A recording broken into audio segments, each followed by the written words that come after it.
আমি একজন প্রকৃতি প্রেমী মানুষ। প্রকৃতি আমাকে খুব করে টানে, তাই সুযোগ পেলেই বেরিয়ে পড়ি প্রকৃতির টানে। প্রকৃতি এমন একটা জিনিস যা প্রত্যেকটা মানুষের মনকে নতুনত্ব দেয়, এমনকি একটা নতুন ভালো লাগা সৃষ্টি করে। তাই প্রকৃতিকে ভালোবাসুন, প্রকৃতির পাশেই থাকুন। হ্যালো এভরিওয়ান, আসসালামু আলাইকুম। কেমন আছেন সবাই? আশা করছি যে যেখানে বসে আমার এই ভিডিওটি দেখছেন, আল্লাহর অশেষ রহমতে সবাই অনেক বেশি ভালো আছেন। আমিও আলহামদুলিল্লাহ বেশ ভালো আছি। প্রথমেই দেখুন, আমাদের বাড়িতে একটি বড়ই গাছ রয়েছে, যেটা কিনা আপনাদের ভাইয়া অনেক শখ করে লাগিয়েছিল।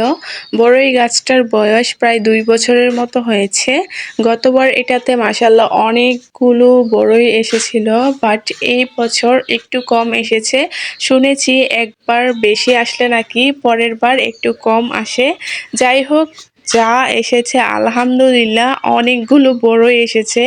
তবে এই বড়ইগুলো হচ্ছে আপেল বড়ই, তবে আমার কাছে টক বড়ইটাই বেশি ভালো লাগে। আজকে বাড়ি একেবারেই ফাঁকা, শুধু আমি আর আমার মেয়ে আছি বাড়িতে। তাই সকাল থেকে একটি ব্লগ আপনাদের সাথে শেয়ার করছি যে আমি আজকে আমার মেয়েকে নিয়ে কি করব সেটাই। তো সকাল সকাল ঘুম থেকে উঠে আমি রুটি বানিয়েছি এবং সকালের নাস্তা শেষ করেছি। শেষ করার পর দুপুরের রান্না বান্নার কাজ শুরু করে দিয়েছি, যেহেতু বাড়িতে আমি আর আমার মেয়ে আছি। এখানে আমি চুলায় রান্নাটা বসিয়ে দিলাম। দেখুন, এখানে আমি প্রথমে মশলাটা কষিয়ে নিয়েছি। মশলাটা ভালোভাবে কষানো হয়ে গেলে এখন আমি এটার মধ্যে কিছু টমেটো অ্যাড করছি। দেখুন, আমি কিছু টমেটো দিয়ে দিচ্ছি। দেওয়ার পর এখন টমেটোটাকে ভালোভাবে কষিয়ে নিব। কষানো হয়ে গেলে আমি এটাকে সুন্দরভাবে ঢাকনা দিয়ে ঢেকে দিব। সবসময় তো আপনাদের সাথে হাতের কাজগুলো শেয়ার করি, হয়তো বা আপনারা প্রত্যেকদিন হাতের কাজ দেখে একটু বোরিং হয়ে যেতে পারেন।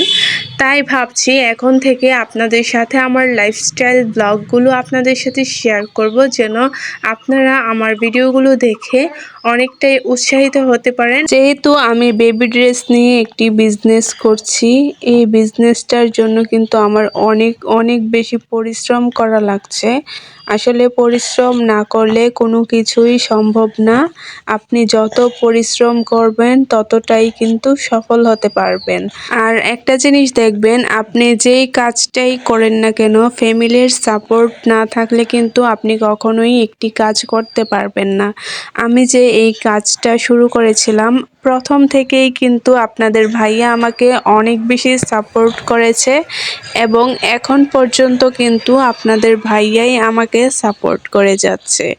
তার সাপোর্টেই কিন্তু আমি এত দূর এগিয়ে যাচ্ছি এবং আপনাদের ভালোবাসায়। আসলে অনেক আপুরাই চায় এই হাতের কাজগুলো শিখতে, হয়তো তারা কোনো প্রবলেমের কারণে কাজগুলো শিখতে পারে না। তার জন্য আমি আপনাদের সাথে এই কাজগুলো শেয়ার করি, যেন আমার কাজ দেখে আপনারাও কাজগুলো শিখতে পারেন। অনেকেই কিন্তু আমার কাজগুলো অনেক বেশি পছন্দ করেন অথবা ভিডিওর মধ্যে এসে ভালো ভালো কমেন্ট করেন।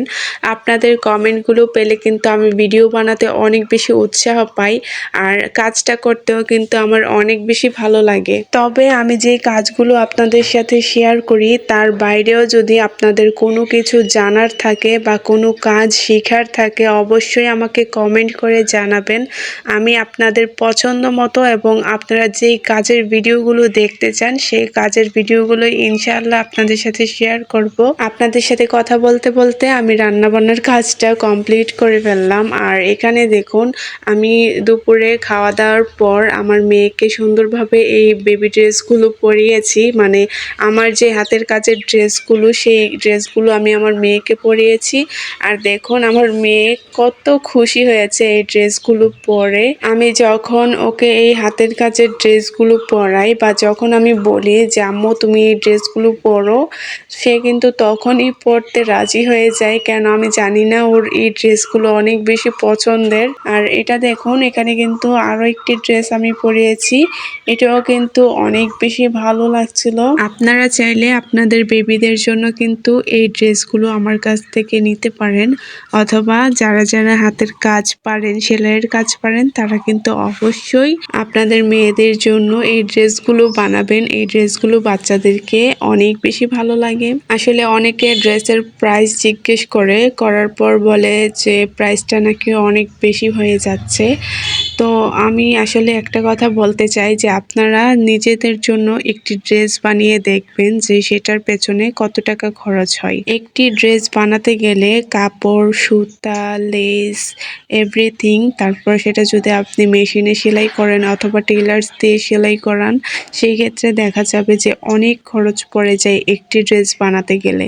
আর এখানে যেহেতু আমি সবগুলো ড্রেসের কাপড় বা লেস, সুতা যাই বলেন পাইকারিতে যেহেতু নিয়ে আসি, সেই ক্ষেত্রে দেখা যায় প্রাইসটা অনেকটাই কম পড়ে যায়। আর আমি কিন্তু রিজনেবল প্রাইসে আপনাদের কাছে ড্রেসগুলো সেল করে থাকি। তারপর আমার মেয়ের কিছু ফটোশুট করে নিয়েছিলাম। ছবি তুলে নেওয়ার পর এখন আমি সন্ধ্যাবেলায় কিছু মোমোজ বানিয়েছিলাম। আসলে রেস্টুরেন্ট থেকে কেনার থেকে বাসায় তৈরি করে মোমো খাওয়াটা অনেক বেশি ভালো হয়। আজকে এই পর্যন্তই বিদায় নিচ্ছি। আর আমার এই মোমোগুলো দেখতে আসলে কিন্তু অনেক লোভনীয় লাগছে। আজকে এই পর্যন্তই বিদায় নিচ্ছি। সবাই ভালো থাকবেন, সুস্থ থাকবেন। আল্লাহ হাফিজ।